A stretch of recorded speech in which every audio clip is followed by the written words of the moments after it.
आदित्य को भी याद है जब उसने अपने इंजीनियरिंग का फाइनल एग्जाम दिया था। उसके मन में सपने थे, उम्मीदें थी। सब कहते थे एक बार डिग्री मिल गया तो फिर तो लाइफ सेट है। आज 1 साल बाद आदित्य का हाथ में डिग्री तो है पर नौकरी नहीं।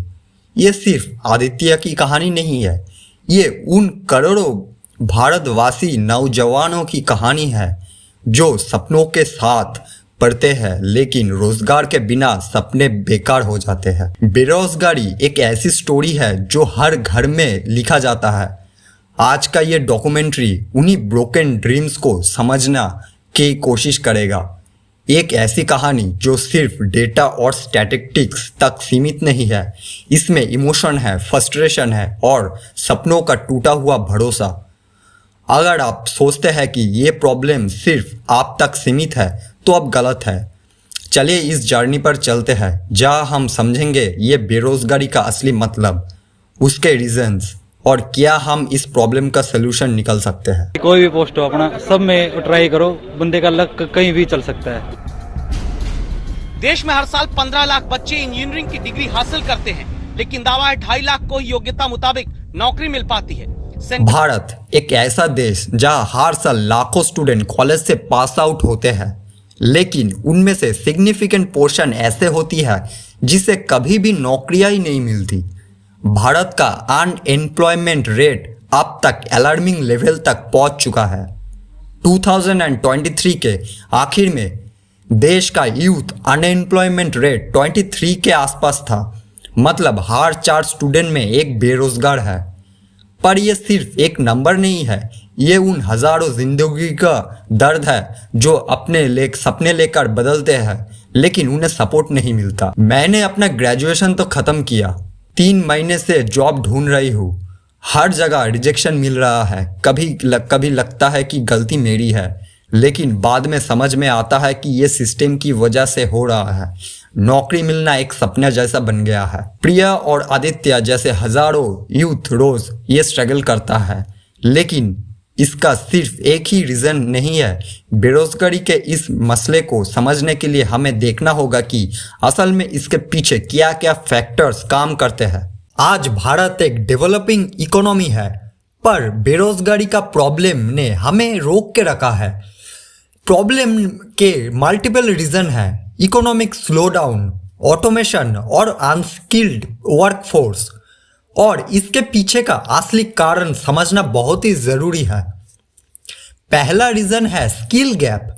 आज के ज़माने में टेक्नोलॉजी काफ़ी आगे बढ़ चुकी है, लेकिन हमारे एजुकेशन सिस्टम ने स्टूडेंट को नए टूल से प्रिपेयर नहीं किया है। कॉलेज से पास होने के बाद भी जो स्किल इंडस्ट्री चाहती है वो स्टूडेंट के पास नहीं होता है। हमारे पास ओपनिंग है, लेकिन आप बिलीव नहीं करेंगे कि ज़्यादातर जॉब सीकर जो आते हैं उनमें रिक्वायर्ड स्किल काफ़ी कम होता है। डिग्री होना इम्पोर्टेंट है, लेकिन एक्चुअल स्किल और प्रैक्टिकल नॉलेज ज़्यादा जरूरी है। दूसरा रीज़न है इकोनॉमिक स्लोडाउन और मैन्युफैक्चरिंग सेक्टर का स्टैंडर्ड होना। मेक इन इंडिया जैसे इनिशिएटिव को आया था, लेकिन ये काफ़ी नहीं था। मैन्युफैक्चरिंग और MSME का स्केल बढ़ाना बहुत ही ज़्यादा जरूरी है। उन्होंने भी नौकरियां को कटना शुरू कर दिया। तीसरा और सबसे बड़ा कारण है ऑटोमेशन। जहां मशीन और टेक्नोलॉजी जॉब को रिप्लेस कर रहा है, वहाँ लोगों के लिए अपॉर्चुनिटीज और भी कम होते जा रहा है। ये मैन्युफैक्चरिंग से लेकर IT और इवन रिटेल तक सेक्टर में देख सकते हैं। बेरोजगारी सिर्फ फाइनेंशियल प्रॉब्लम नहीं है, ये एक इमोशनल और मेंटल हेल्थ के साथ इशू है। जब इंसान को बार बार रिजेक्शन मिलती है तो उसका अपने ऊपर कॉन्फिडेंस टूटने लगता है, फैमिली प्रेशर बढ़ते हैं और कई बार ये depression, anxiety, even suicidal tension में बदल जाता है। बेरोजगारी के वजह से लोगों में एक सेंस ऑफ होपनेस आता है। जब कोई जॉब नहीं मिलता, जिसको जॉब नहीं मिलता, इंसान अपनी वर्थ को डाउट करते हैं। ये प्रॉब्लम हमारे देश तक सीमित नहीं है और हमारे देश का ये जो प्रॉब्लम है, एक आप इसको साइलेंट किलर कह सकते हो, specially for youth. Her election के टाइम पे बेरोजगारी का इशू सबसे बड़ा टॉपिक मुद्दा बन जाता है। हर पॉलिटिकल पार्टी अपने मैनिफेस्टो में रोजगार देने की वादे करता है। 2014 से लेकर 2024 तक make in India, skill India, आत्मनिर्भर भारत जैसे इनिशिएटिव आए, पर ये काफ़ी नहीं थे क्योंकि ग्राउंड लेवल पर प्रॉब्लम ज़्यादा है। बेरोजगारी का असर सिर्फ इंडिविजुअल तक सीमित नहीं है। जब काम नहीं होता तो फ्रस्ट्रेशन और हेल्पलेसनेस बढ़ती है, जो कभी कभी लोगों को गलत रास्ते पर ले जाने में मजबूर कर देता है। छोटे शहरों में और गांव से बड़े शहरों में मास माइग्रेशन हो रहा है, लेकिन वहाँ की अपॉर्चुनिटी काफ़ी कम है। क्राइम बढ़ते जा रहा है और इनकम इनइक्वालिटी डिपेंड होती है। जब नौजवान को सपने टूटते दिखे तो सोशल अनरेस्ट का होना चाहिए। ये एक विशियस साइकिल है। जॉब नहीं है तो इनकम नहीं है, इनकम नहीं है तो सर्वाइवल मुश्किल है, और जब सर्वाइवल मुश्किल हो जाए तो सिस्टम के खिलाफ गुस्सा भी नेचुरल है। बेरोजगारी का लॉन्ग टर्म इम्पैक्ट सिर्फ इकोनॉमी तक सीमित नहीं होता, ये पूरा सोशल फैब्रिक को इम्पैक्ट करता है। बेरोजगारी का असर सिर्फ इंडिविजुअल तक सीमित नहीं रहता। जब काम नहीं होता तो फ्रस्ट्रेशन और हेल्पलेसनेस बढ़ जाती है, जो कभी कभी लोगों को गलत रास्ते पर ले जाता है। छोटे शहरों में गांव से बड़े बड़े शहरों तक माइग्रेशन होता है, लेकिन वह भी अपॉर्चुनिटीज़ काफ़ी कम है। क्राइम बढ़ रहा है और इनकम इनइक्वालिटी डिपेंड होते जा रहा है।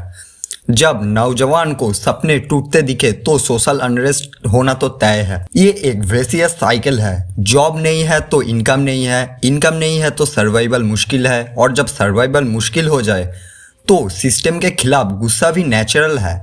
बेरोजगारी के लॉन्ग टर्म इम्पैक्ट सिर्फ इकोनॉमी तक सीमित नहीं होते, ये पूरे सोशल फैब्रिक को इम्पैक्ट करता है। बेरोजगारी भारत में कोई नए ज़माने का प्रॉब्लम नहीं है।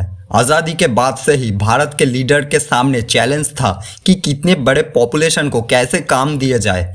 जब पंडित नेहरू ने इंडस्ट्रियलाइजेशन और हेवी इंडस्ट्री पर फोकस किया, उस वक्त देश के लिए एक ज़रूरी कदम था। लेकिन जहां अर्बन इंडिया को फ़ायदा मिला, वही रूरल भारत को पीछे छूट गया। 1960s के दौरान ग्रीन रेवोल्यूशन ने एग्रीकल्चर को बूस्ट किया, लेकिन वो भी सबको नौकरी देने में काफ़ी नहीं था। आज भी हमारे किसान बेरोजगार है या अनएम्प्लॉयमेंट है। इकोनॉमिक लिबरलाइजेशन 1991 में आया था, नई अपॉर्चुनिटीज़ खुली, लेकिन वो ज़्यादा अर्बन मिडिल क्लास को स्किल्ड प्रोफेशनल के लिए थी। जो अनस्किल्ड लेबर फोर्स थी उनके लिए एक कंडीशन बहुत ही ज़्यादा खराब हो गया। 1919 के बाद आईटी, सर्विस और मैन्युफैक्चरिंग सेक्टर में बूम आया, पर एक बड़ा चौक था। हर स्किल डेवलपमेंट एजुकेशन से दूर रह गया। यह से इंडिया का अनएम्प्लॉयमेंट क्राइसिस का रूट शुरू होता है। जब तक स्ट्रक्चरल इशू सॉल्व नहीं होते, तब तक हर नई इकोनॉमिक रिफॉर्म सिर्फ छोटी सी छोटी रेडमी होगी। भारत के गवर्नमेंट ने बेरोजगारी को लेकर बहुत से पॉलिसीज लॉन्च किए। Make in India, skill India और MGNREGA जैसे इनिशिएटिव ले आए, पर ग्राउंड रियलिटी कुछ और थी। मेक इन इंडिया ने काफ़ी बड़े के लिए थी, लेकिन इंडस्ट्रियलाइजेशन और आउटपुट जॉब क्रिएशन दोनों स्लो था। स्किल इंडिया अच्छे इनिशिएटिव के तौर पर शुरू हुआ, लेकिन ये स्कीम सिर्फ अर्बन यूथ तक सीमित हो गया। सबसे बड़ा फेलियर सरकारी नौकरियों में रिक्रूटमेंट प्रोसेस का रहा है। बहुत से जॉब एग्ज़ाम कैंसिल हुए, पेपर लीक्स हुए और एम्प्लॉयमेंट प्रोसेस भी करप्शन ने लोगों को भरोसा तोड़ा।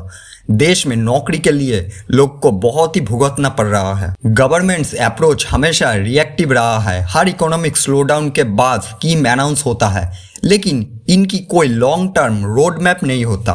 फॉर एग्जाम्पल, डिमोनेटाइजेशन और जीएसटी जैसे रिफॉर्म के बाद बहुत से बिजनेस बंद हुए और उन्होंने थाउजेंड ऑफ जॉब्स को इम्पैक्ट किया, लेकिन कोई स्ट्रक्चर्ड प्लान नहीं था लोगों की रिस्किल या रिप्लॉय करने के लिए। जहां अर्बन सेक्टर में सरकारी पॉलिसीज ने फ़ायदा दिया, रूरल एरिया तक इग्नोर किया है। गवर्नमेंट स्कीम वहाँ तक नहीं पहुँचती है, और जहाँ पहुँचती है उनमें से करप्शन और ब्यूरोक्रेसी की दिक्कत के वजह से ये बिल्कुल ख़त्म हो जाता है। अब सवाल उठता है, इसका सिल्यूशन क्या है? सबसे पहले भारत को यूथ को रिस्किल करना ज़रूरी है। अगर हम ग्लोबल कंपटीशन का हिस्सा बनना चाहते हैं तो हमारी एजुकेशन और ट्रेनिंग सिस्टम को कम्प्लीटली रिवाइव करना पड़ेगा। एक स्ट्रॉन्ग सोल्यूशन वोकेशनल ट्रेनिंग और एंटरप्रेन्योरशिप में अगर हमारी सरकार micro small and medium enterprise MSME को प्रॉपर फंडिंग और सपोर्ट देती है तो नए जॉब क्रिएट होंगे। स्किल इंडिया का ग्रास रूट लेवल तक जाना पड़ेगा और रूरल अर्बन यूथ को इक्वली ट्रेन करना होगा। गवर्नमेंट पॉलिसीज़ को लॉन्ग टर्म और शॉर्ट टर्म के लिए एकदम रिव्यू करना पड़ेगा पहले से फोकस के साथ। दूसरा सोल्यूशन है एजुकेशन सिस्टम को कम्प्लीटली ओवरऑल करना। भारत के traditional rote learning industrialization recruitment को साथ अलाइन करना होगा। हमारे सिलेबस को टेक्नोलॉजी इनोवेशन और प्रैक्टिकल ग्राउंड ट्रेनिंग के साथ जोड़ना पड़ेगा। सरकारी स्कीम का फायदा तब तक नहीं होगा जब प्रॉपर इम्प्लीमेंटेशन नहीं होगा। ट्रांसपेरेंसी, अकाउंटेबिलिटी और प्रॉपर मॉनिटरिंग के बिना ये बिल्कुल इम्पॉसिबल है। इसके अलावा long term investment in public infrastructure, renewable energy और ग्रीन जॉब सेक्टर में नए एम्प्लॉयमेंट अपॉर्चुनिटी क्रिएट कर सकता है। आखिर में ये लड़ाई सिर्फ गवर्नमेंट तक सीमित नहीं है। हम एज सिटीजन एक रोल प्ले कर सकते हैं। हम अपने लोकल कम्युनिटीज़ में जॉब क्रिएशन इनिशिएटिव को प्रमोट कर सकते हैं। आज के ज़माने में डिजिटल प्लेटफॉर्म और सोशल मीडिया में नए अपॉर्चुनिटी दिया है। अगर आपको ये डॉक्यूमेंट्री अच्छा लगा तो प्लीज़ लाइक करें, शेयर करें, कमेंट करिए। मैं मिलता हूँ आपसे नई वीडियो में, तब तक के लिए जय हिंद, गुड बाय।